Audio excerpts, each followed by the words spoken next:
Hi, today I'm gonna show you how to install Arch Linux on a desktop computer, but it can be on a laptop anyway, so I don't know why I said that, but this will be installed on my my 5-year-old desktop that I completely destroyed for some reason.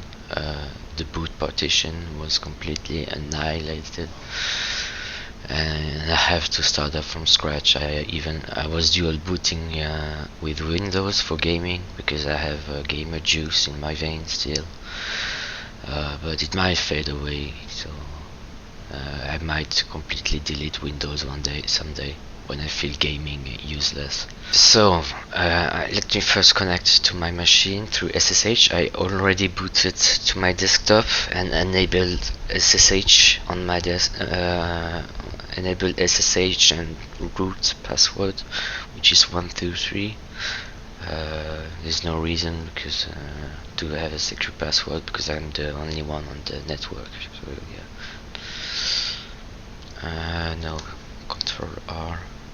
You can type, if you don't know this, you can type Control R and it will search to you through your terminal command history, and you can find one of the latest commands that you've typed instead of hitting the page up and down key, the arrow key, multiple times. Okay, so now I'm on my desktop, and you will see if you boot on the USB key the same thing as mine, so don't worry. Oh yeah, this tutorial is for people with a UEFI system. It's not BIOS. So BIOS is another thing, especially it's different how you install your bootloader, and I think your partition table, you have to use master boot record instead of GPT. So first let me type lsblk. You might, if you don't have US keyboard like me, you have to type first you see load keys FR. For me would be FR SCH Latin 1. So you have the correct key map now.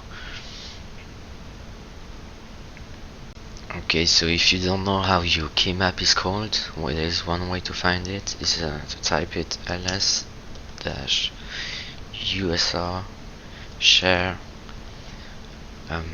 kbd key maps with the S,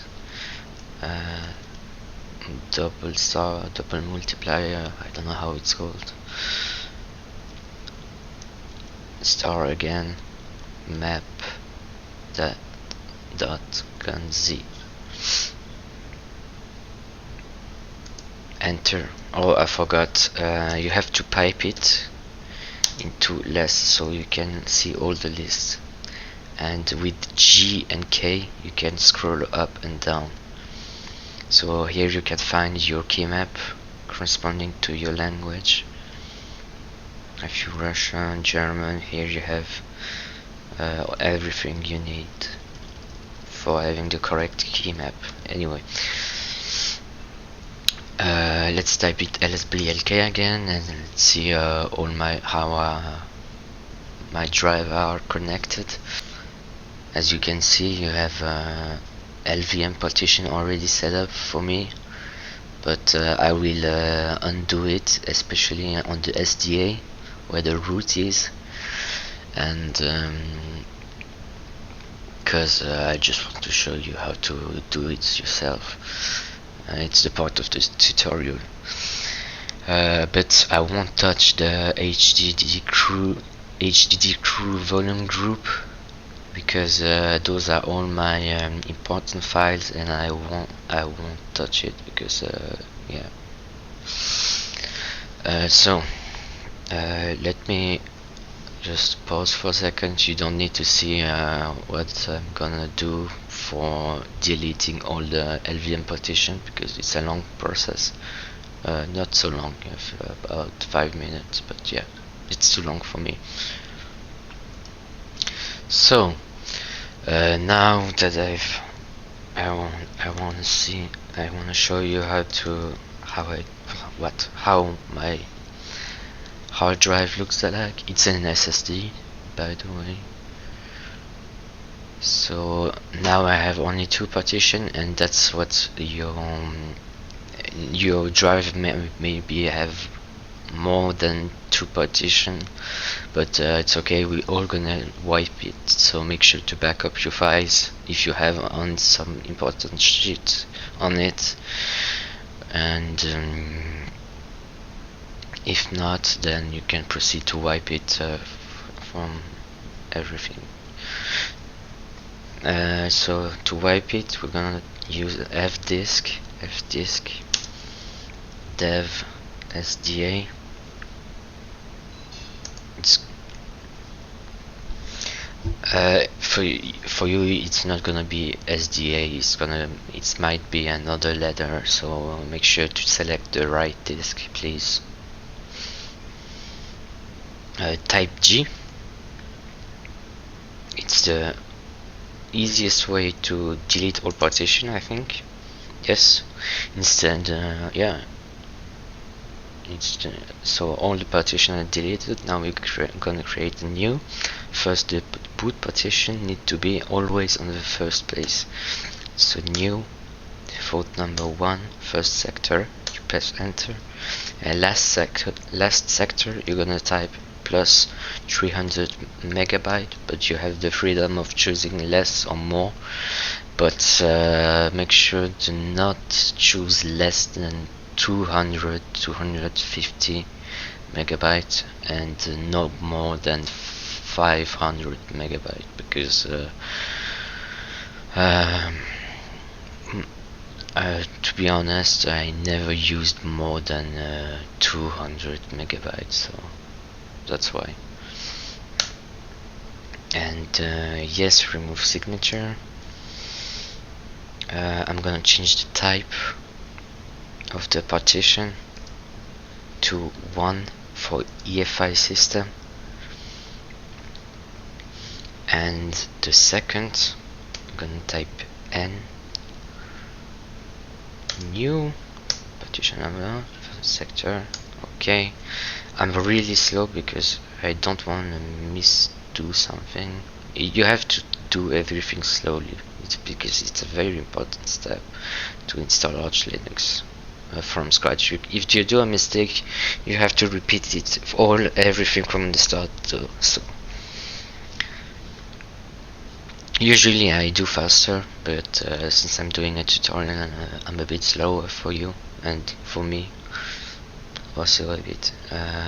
No, I just can press enter because I'm gonna use the rest of the drive. The partition are going to be made on the LVM side of things. So type partition number 2, and the type is for LVM is 30, Linux LVM. Okay, so now we're just gonna check that everything is correct. Yes, 300 megabyte FZ system, and yes, Linux LVM. Okay, we can now press W to write changes.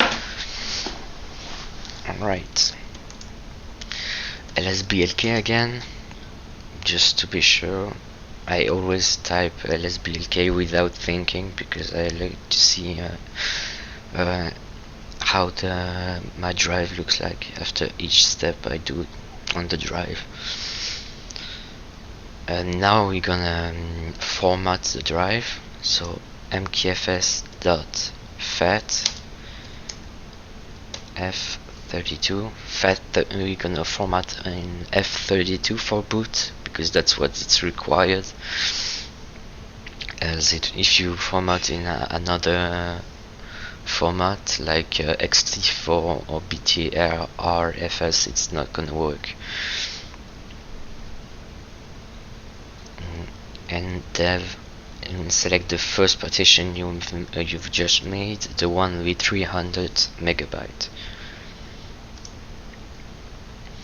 And now we're gonna create an LVM for the SDA2. So don't need to format it. We're gonna format the LVM volume, the logical volume, not the partition. So pv create. To do that, it's pv create dev SDA2. Then we're gonna create a volume group. I like to create a volume group for each type of hard disk that I have. One for SSDs and the other for HDDs, but it really depends on how you want your computer to be. It's Linux, you're free to do whatever you want, to call your volume group however you want, and to change gender however you want. No, I'm kidding. You know, I'm not kidding. Forget about it. VG create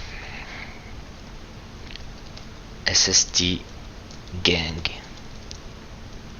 for me, and I'm gonna tab.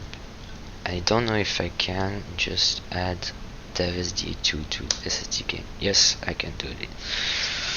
And now to create the volume, first the root volume, lv create L15 gigs. I use 15 gigs for the root partition, but the average is 20 to 25. I used to install a lot of shit on my computer, so that's why I use 50 gigs, and if I'm gonna need more, I can just resize my volume, my logical volume, and have more. So that's the freedom of LVM that I like to have. And N for name, the name is gonna be root. What the fuck?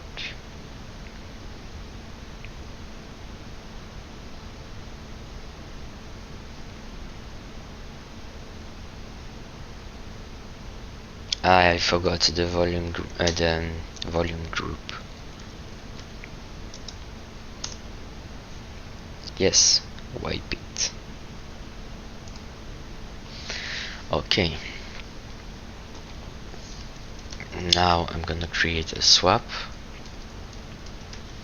I have 16 gigabytes of RAM on this computer, on this desktop. So I might gonna use 16 divided by 2 is 8. So 16 plus 8, it's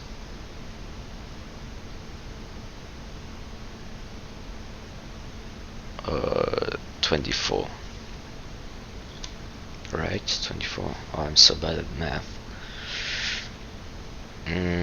Yes. Anyway, it doesn't matter that much. Yeah, what matters is that you have enough more than you. What matters is that you have more than your RAM, because the point of swap space is to have let your computer have more space to store in case of if your RAM is full. It can store the extra data on the swap file, the swap partition.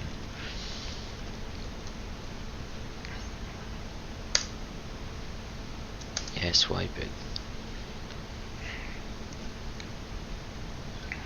Okay, so now it's supposed to look like this, just like before. Why I'm not gonna use the rest of the space from my SSD? That's a good question.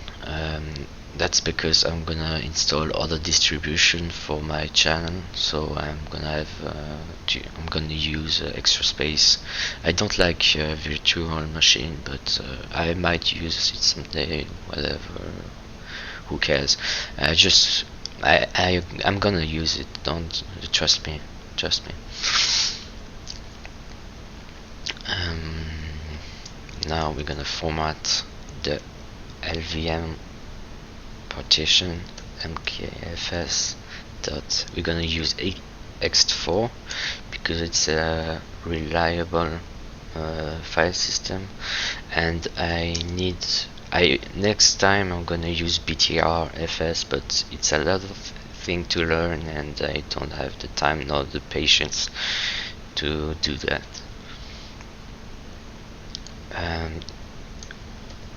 Dev mapper ssd gang root. Okay, and now for the swap I'm gonna type mk swap dev mapper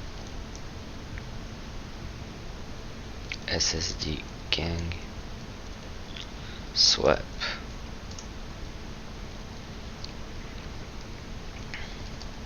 And we're gonna enable swap. So now it should look like this. Perfect. And now we're gonna mount everything to /mnt. So we start first with root, the root partition. So mount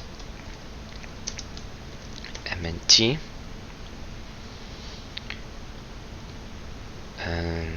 no, mount dev mapper ssd gang root to mnt. Now we're gonna create directories because it's an empty partition, so it's not gonna have the directories we need to mount our other partitions. So we're gonna create a boot folder inside of root, and we're gonna create a home folder. So now we're gonna mount my home folder where all my files are that I've not have lost because I'm a smart guy. I'm joking, I'm stupid.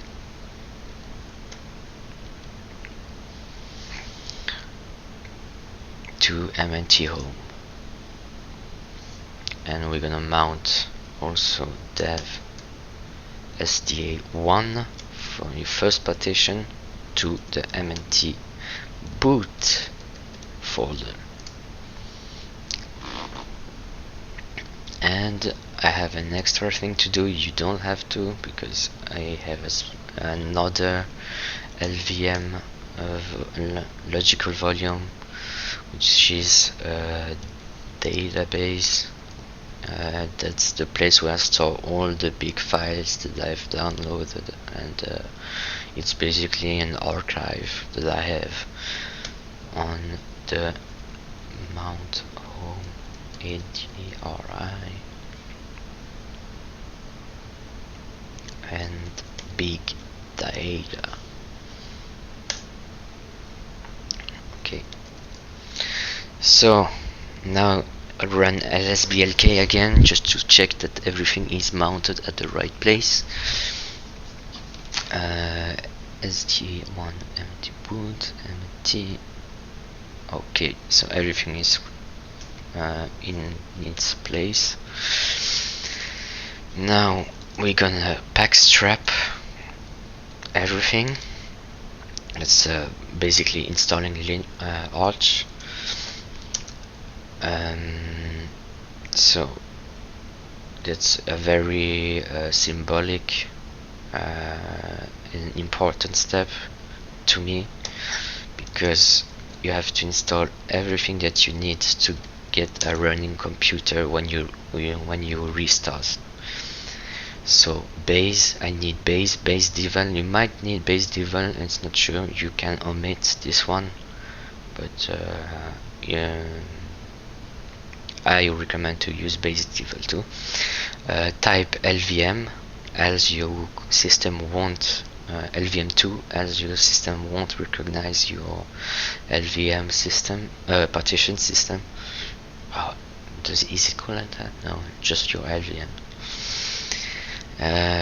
Next you need a text manager. I type new Vim. You can use Vim or Nano if you like Nano or Vim, the standard Vim.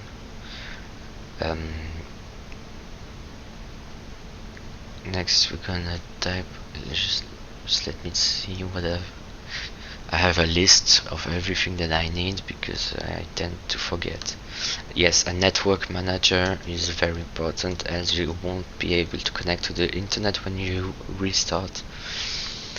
ZSH, if you like ZSH, that's optional. OpenSSH is also optional. ManDB is important in my opinion. Man pages, text info, and LVM2. I already said that. Also the Linux kernel and the Linux firmware. What else can we add? Also dialog is used a lot, and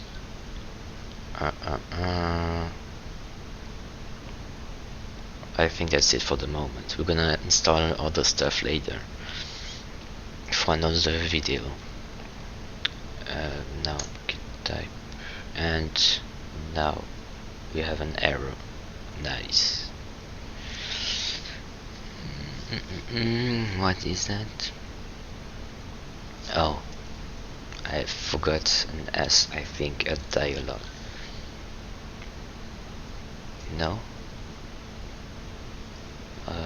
It's okay. Maybe this package doesn't exist. I don't know. Okay. So it's gonna take a while, so I'm gonna pause the recording and resume when it's finished.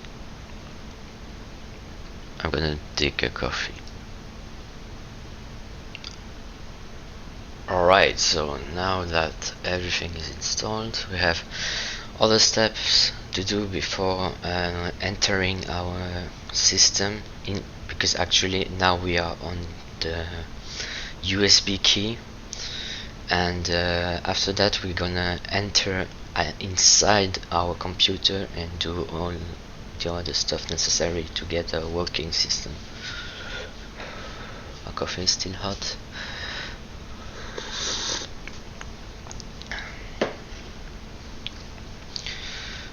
First we have to tell our computer how to mount what we have mounted with GameStab. Let me show you how this how it does what it does, just like that. Yeah, as you see, we have everything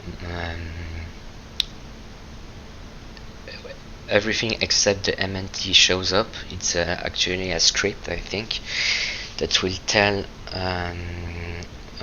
what every partition should be, how every partition should be mounted, and every partition has an ID, a unique ID, UUID to be precise, and it tells where it's mounted. For example, the swap is mounted nowhere because it's a swap, so it tells that it's specified that it's a swap, and then it specifies all the settings, defaults 00. For example, home has read and write, authorization, and other stuff that I don't know what it is, to be honest, but one day I'm gonna research that just for curiosity. You should do that too. It's an interesting system. I say system a lot, just realized. And so let's complete the command. GameStab U, that's it. we're gonna use UUID because it's more reliable. It's not so yeah, I'm gonna skip that. Slash MNT, and we're gonna put it to the MNT etc fs tab. That's the place where all your mount points are stored. So if you wanna add later other drive, you're gonna have to edit the fs tab, the etc fs tab file to add your new drive in the future. So just to be sure that everything was copied correctly, I'm gonna cat mnt etc fs tab, and then yeah, everything is correct. Now we can root into our Arch install, and now we're inside. So congrats, you are inside Arch Linux. It's not over yet, we have several stuff to install. For example, I'm gonna change the shell, change sh to bin zsh, and type zsh. Okay, now I'm on the zsh, it's more convenient for me. What am I supposed to do now? Oh yeah, one very important stuff is to edit the mkinitcpio config file and add LVM2 to the hooks. Else, if the kernel don't load the LVM module, it's not gonna recognize your root logical volume. So type between block and file system, you have to type LVM2.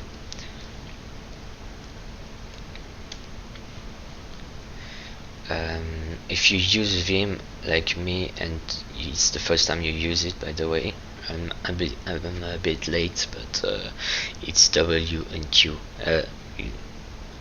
semicolon WQ to quit Vim and write changes.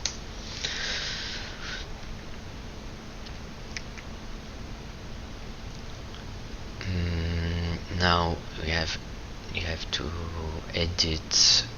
I'm gonna do again just in case I don't have the correct time date ctl set ntp true, and I'm gonna no, we are going to do that. It's to link our time zone. We're gonna do a symbolic link. If you don't know what it is, don't worry, I'm gonna do a tutorial later when I feel like it, so be patient please. I'm in Europe and I'm gonna use Zurich for an unrelated reason. And now, oh fuck, the command is not complete. I didn't do the symbolic link. Let's see, local time.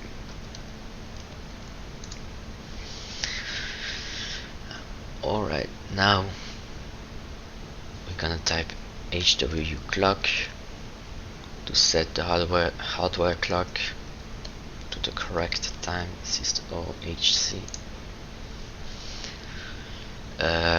Next we're gonna edit our local local gen file and uncomment your locals. That's your locals is the language which it's gonna show on everything. So it is basically tells your computer where it's from. So I'm not an American, but as you may have noticed, but I will use English, because I like to have everything in English, especially for computers and electronics, because it's easier to troubleshoot your stuff. But for patriotism, I'm gonna uncomment FRSH too. I don't know why I do this. I don't know if I ever use this, but maybe. Now next we type, so we generate the local gen file. Okay, complete. Now we have to I hate those steps, those are so boring.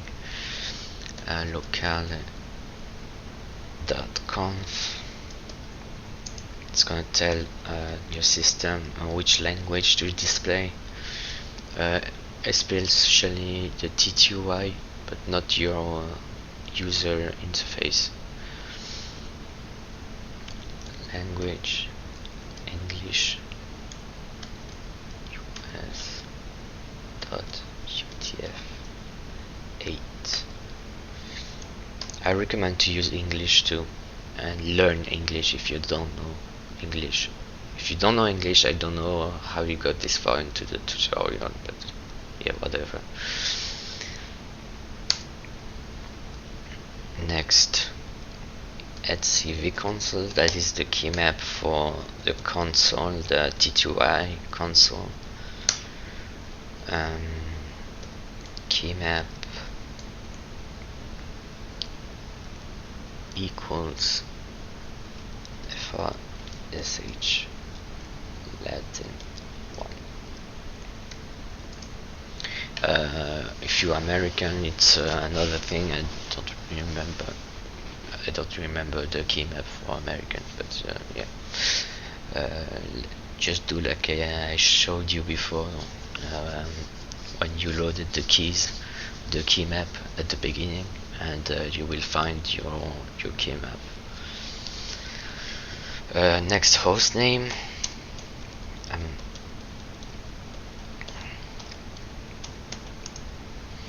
I will call it Moctezuma. It was Aztec Emperor, I think. I like to call my system with Aztec name because I think it's a cool culture and cool civilization.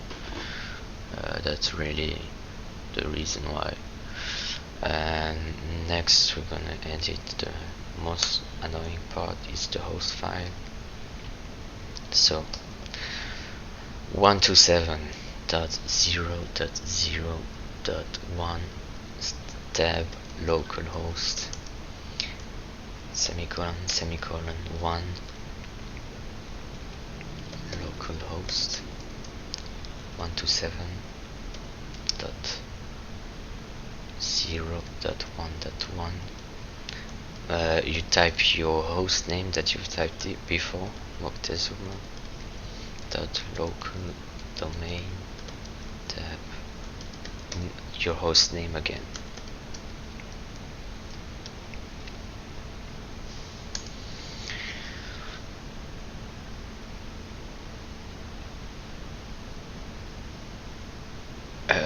Yes, I forgot. You have to generate your mkinit cpio file,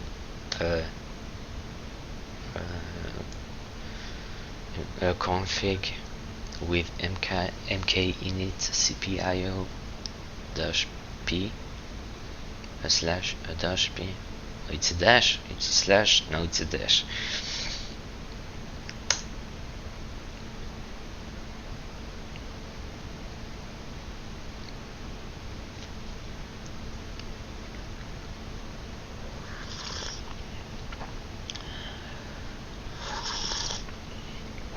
Okay,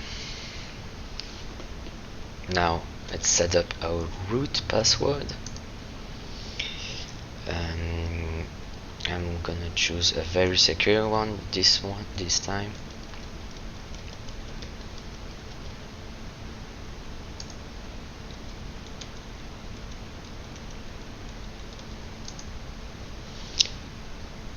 Oh, I'm so stupid. can't.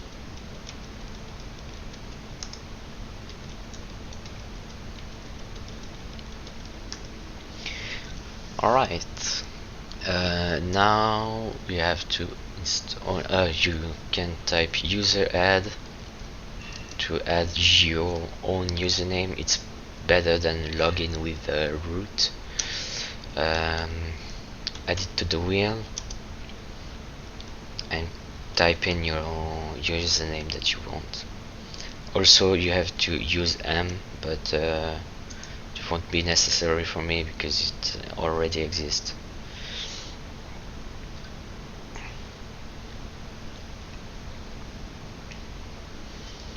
Next, we're gonna edit the sudo file, so you have the ability to no, why did I type sudo? LVM sudo files. So as a user you can execute sudo command. I use this one, I uncomment this one because I'm a lazy piece of shit that don't want to type this password multiple times. Oh yes, you have to overwrite. Okay. Next, the bootloader, and I think that's the final step before you can reboot into your Arch system. Without a user interface, that will be in the next video that I will do it tomorrow or after tomorrow, or maybe today. I don't have anything to do because it's a feast day, so yeah, I don't have much time. I have a lot of time for me, so yeah. The bootloader, we're gonna use Grub because Refine sucks at using LVM, BTRFS or anything. Grub is basically the master of all, the king of all bootloaders. So no, I don't need to type sudo pacman s grub, and you have to install fe boot mgr2 also.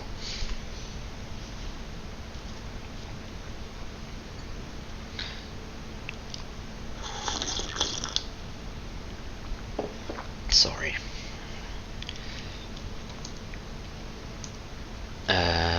Now, oh, what did I mistype?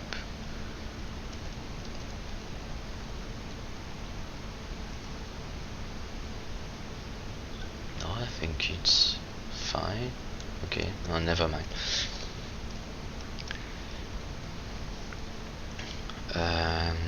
So now we're gonna type, let me just display it.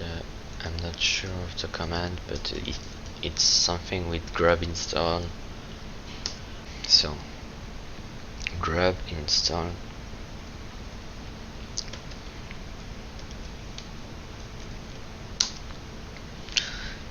target equals x86 underscore 64 dash EFI fe directory.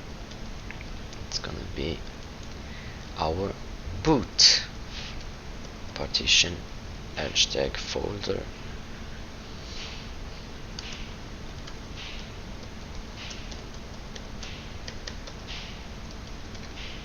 Bootloader equals id, no, bootloader dash id equals grub.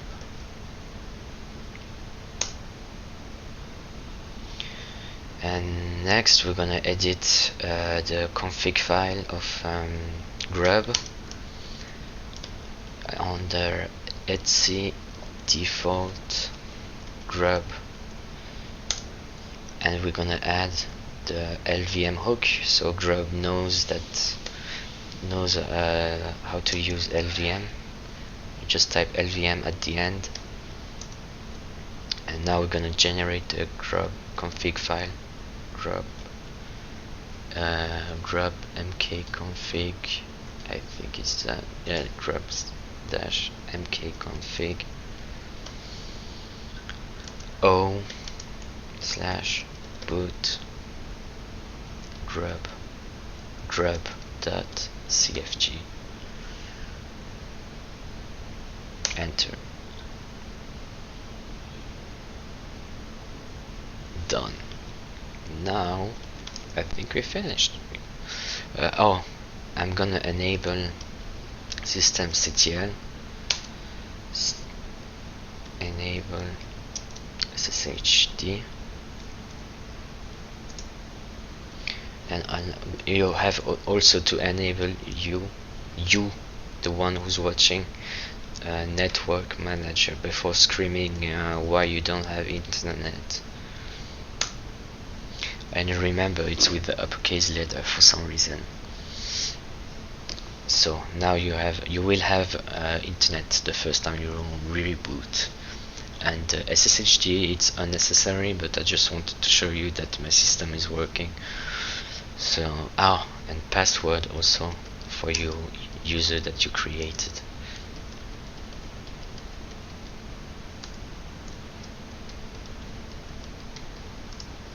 Okay, so now let's exit everything and type reboot.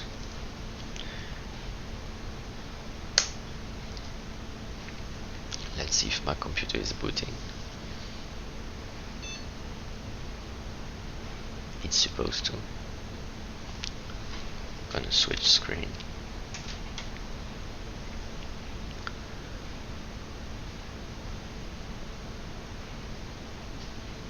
And yes, it's booting on Arch Linux with LVM. Yay! Okay, let me try to log in.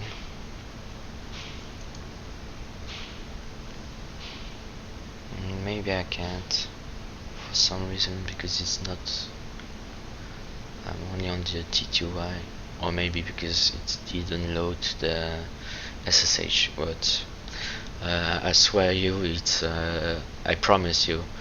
It worked. I'm on my login screen. I can show you now because I don't have a capture card. But anyway, thanks for watching. I hope it wasn't too long for you. I hope you enjoyed it, and let me know any feedbacks. It will be appreciated because I'm new to making videos. It's my first video, and I'm sure I have a lot of stuff to improve, like quality and maybe my voice. Maybe I need to be more energetic, but that's who I am at the moment.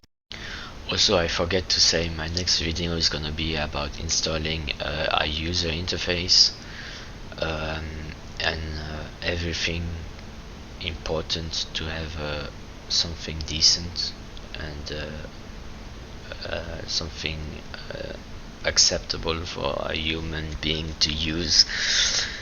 So we're gonna install maybe i3 or any tiling window manager, and also a desktop environment if you like your desktop environment. I only use GNOME on my laptop, but else I use tiling window manager for my desktop because I think it's more convenient with multiple monitor. So anyway, see you guys.